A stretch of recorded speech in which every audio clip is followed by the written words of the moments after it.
अस्सलामुअलैकुम आदाब। मैं हूं अफसार आलम शैबानी, मेरे साथ कैमरामैन बिलाल सईद।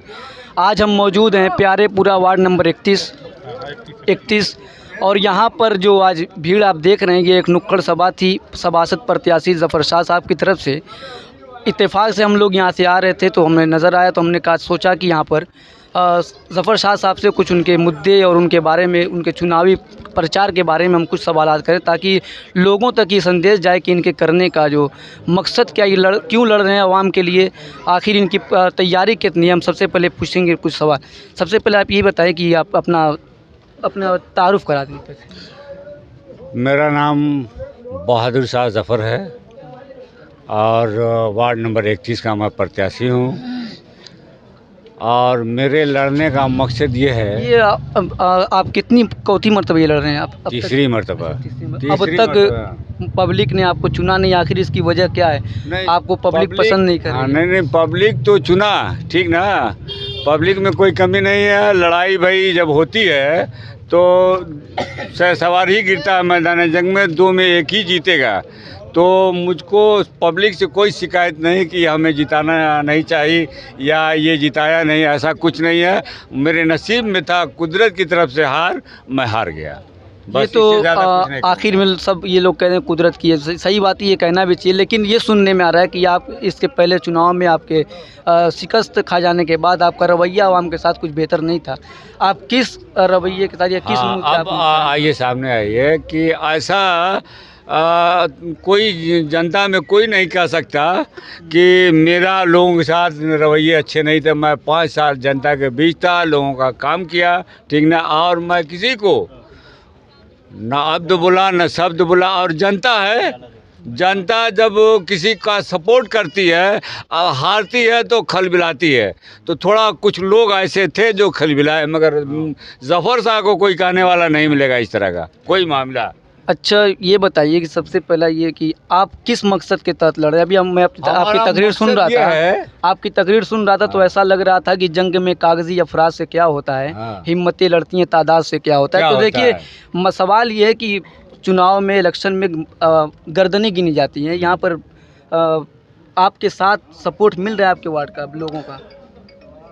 मुझको आशा है कि 99 नहीं 101% हमारे वार्ड के लोग जो, हमारे गांव के लोग जो है हमारे साथ हैं। अब पोलिंग तक जाते जाते क्या होगा ये मैं नहीं जानता। आप इसी इलाके से आप चुनाव जीत जाएंगे? 100% इतना ज़्यादा। और जैसे और मोहल्लों के मुकाबले में हमारे पास इतना ज़्यादा वोट है और इस गांव का अकेला मैं बेटा हूँ।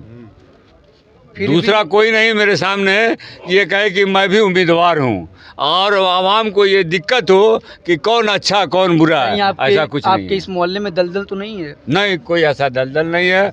मैं 100% इत्मीनान रखता हूँ, विश्वास रखता हूँ अपनी जनता पर कि ये कहीं नहीं जाएंगे। जीतने के बाद आप आवाम के लिए क्या करेंगे? जीतने के लिए ये इसीलिए तो मैं लड़ रहा हूँ कि जीतने के बाद ये 60 सालों से हमारे कोई जिम्मेदार, कोई मेंबर हमारे गाँव का नहीं होता है।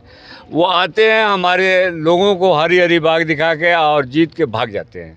फिर 5 साल तक वो दावत वावत खाने आ जाएं, अलग बात है, खुसूसी लोगों की। ऐसे जनता की समस्या को लेकर नहीं आते। और मैं जनता की समस्या को लेकर बैठा हूँ कि हम देखिए, मेंबर प्रधान नहीं है, मेंबर जो है प्रधान नहीं, इनके पास कोई बजट नहीं है। जो भी चेयरमैन आएगा, वैसे तो मेरी ख्वाहिश है कि भाई हमारा चेयरमैन हो जिसको जनता चाहती है, मगर जो भी आएगा वक्ती आप छुपा रहे हैं नाम को, लेना मुनासिब नहीं है क्या? उचित नहीं है। जो भी चेयरमैन आएगा हम उसके बन के रहेंगे, क्योंकि ये जनता की समस्या है और हम जनता की समस्या के लिए नगर पालिका जा रहे हैं, ठीक ना। अपने वार्ड जनता की समस्याओं को आप सुने कि अपने वार्ड में विकास की नाली है, खड़िंजा है, वही अब जनता की ये समस्या है, इसके लिए हम जाएंगे। तो हम चेयरमैन से हम लड़ाई नहीं करेंगे, सुना जाता है क्योंकि हमारा बजट नहीं है। जो एरिया ये चन्नी सागर वगैरह का नया ही नहीं, पुराना भी गड़बड़ है। समझ में है कि नहीं? पिछले 5 साल में जो सभासद थे हाँ। उन्होंने कुछ नहीं किया। घंटी हिलाया है घंटी हिलाया है, और मैं ज्यादा क्या कहूँ, घंटी हिलाया है।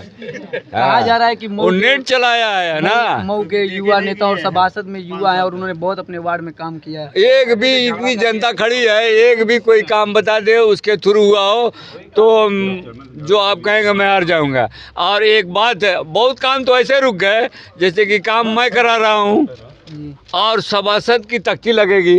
क्यों लगेगी भाई? वो करा के लगाए। 2-3 काम ऐसे जो कराए गए जो तख्ती उसकी लग गई। नहीं तो मैं सोशल वर्कर हूँ, मैं 25 साल से अपने गांव की सेवा करता हूँ। यही तो सवाल है, आप 25 साल से अपने समाज के, अपने मोहल्ले के लोगों के लिए काम कर रहे हैं। आखिर आप तीसरी मरतबा, आपने बताया तीसरी। हाँ, तीसरी मरतबा। लेकिन पसंद क्यों नहीं कर रही आप? पसंद कर रहे हैं, ऐसा कुछ नहीं कर दिया कि कि हमारी पोलिंग दूर होने की वजह से लड़ने की टैक्टिक्स हमारे पास नहीं है कि हम उनसे कैसे जीते हैं। जैसे खरगोश ये सोचा कि अरे मैं तो बहुत पहले पहुंच जाऊंगा, मगर वो रास्ते में सो गया, कछुआ जो है मंदिर भी पहुंच गया। वही हाल हमारी होती है। ये जो हमारे लोग हैं ये वोट देकर और ऐसे ऐसे आगे सड़ गया मौजपुर से, है ना, मैं वोटवा दिया वे देख ले, अब मेरे रुआ का घर में रह जाता है। क्या होगा, हम हारेंगे नहीं। आखिर में आप जनता से क्या अपील करना चाहेंगे? अपील तो मैं कर दिया हूँ, तकरीर में अपने कर दिया हूँ कि मीडिया के माध्यम से भी ये बताना चाहता हूँ कि आप सब लोग, नौजवान खास तरीके से, ये फर्स्ट टाइम अपना वोट नहीं, अपने बीवी का, अपने बहन का, अपनी माँ का वोट गुजारें, ताकि फर्जीवाड़ा जो किया जाता है वो रुक सके। भाजपा सरकार है, डंडी आएगी अच्छी तरह से। इन्हीं शब्दों के साथ मैं बात आखिरी सवाल हमारा ये कि आखिर लड़ाई किससे आप अपनी मानते हैं? मेरी लड़ाई किसी से ये नहीं है, सब निर्विरोध समझ लो। कोनो 300 पाएंगे, कोनो 350 पाएंगे, कोनो 400 पाएंगे। लड़ाई इनसे तो प्रचार की लड़ाई इनसे। आप प्रचार करें, नुक्कड़ सभा कर रहे हैं, लड़ाई नहीं तो आपको इत्मीनान नहीं। मैं इनको अपना विचार, अपना संदेश जो इनको पहुंचा रहा हूं कि 70 साल से जो लोग कभी यहाँ मेंबर नहीं हुए, ठीक ना, हमारे गांव के, अब की बार बना दो। चूँकि ये आक्रमणकारी हैं, सब आते हैं आक्रमण करके हरी हरी बाग दिखा के और खजाना लूट के भाग जाते हैं। सब वोट हमारा खजाना है। आप इधर अपने मोहल्ले को इकट्ठा कर रहे हैं। हाँ। वो लोग भी अगर इकट्ठा करने इसी तरह तो भी हमसे नीचे रहेंगे, हमसे नीचे रहेंगे, है ना। कितनों इकट्ठा कर लेंगे, हमसे नीचे रहेंगे। ये इकट्ठा हो जाए बस, इतना वोट है यहाँ इतना वोट है। व्यूअर्स, जैसा कि आपने देखा कि बड़े बेबाक अंदाज में और कुछ मज़ाहिया अंदाज में ज़फ़र साहब अपनी बात को रख रहे थे। आवाम से अपील भी उन्होंने की और इनके अंदर दर्द है, वाकई दर्द है लोगों को। अब देखते हैं आवाम इनको कितना समझती है और कितना चाहती है। ये चुनावी माहौल है, आपसी भाईचारे को बनाए रखें, कोई ऐसी बहस और मुबाहिसा न करें जिससे आपसी रिश्ते और अपने दोस्ती को कोई ठेस पहुँचे। आप बने रहिए, हमारे चैनल को सब्सक्राइब कीजिए, लाइक कीजिए और शेयर कीजिए ताकि हमारी वीडियो ज़्यादा से ज़्यादा लोगों तक पहुँच सके ज़्यादा।